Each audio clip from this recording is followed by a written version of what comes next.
નમસ્કાર મિત્રો, જો અમારા વિડીયો ગમતા હોય તો અમારા વિડીયોને લાઈક કરજો, મિત્રો સાથે શેર કરજો અને અમારી ચેનલ સબસ્ક્રાઈબ કરજો. આજે તો ચૂંટણીની રજા છે, ચાલો ને મજા કરીએ એવું સૌ કોઈ વિચારતા હશે.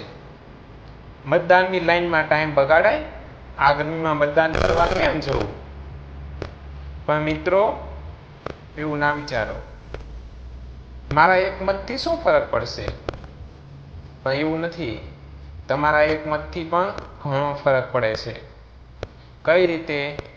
ઉદાહરણ જોઈએ. ભૂતકાળમાં બનેલી ઘટનાઓ, એક મતના કારણે શું ફેરફાર થયેલો એ જોશો તો તમને પણ એક મતની કિંમત સમજાશે. ઈસવીસન 1999માં અટલ બિહારી વાજપેયીની સરકાર માત્ર એક મતથી હારી ગઈ હતી. ઈસવીસન 1923માં એક મત વધારે મળતા હિટલર યુગનો જન્મ થયો હતો. એવી જ રીતે ઈસવીસન 1975માં એક મત વધુ મળતા ફ્રાન્સમાં રાજાશાહીમાંથી ગણતંત્ર રાજ્ય બન્યું હતું. એક મત ઉમેદવારને હરાવી પણ શકે છે અને જીતાડી પણ શકે છે. એક મત નવી સરકાર બનાવી પણ શકે છે અને ચાલુ સરકારને પાડી પણ શકે છે. એક મત ચમત્કાર કરી શકે છે. બંદૂકની ગોળી એટલે કે બુલેટ કરતાં પણ બેલેટ એટલે કે મત વધુ શક્તિશાળી છે.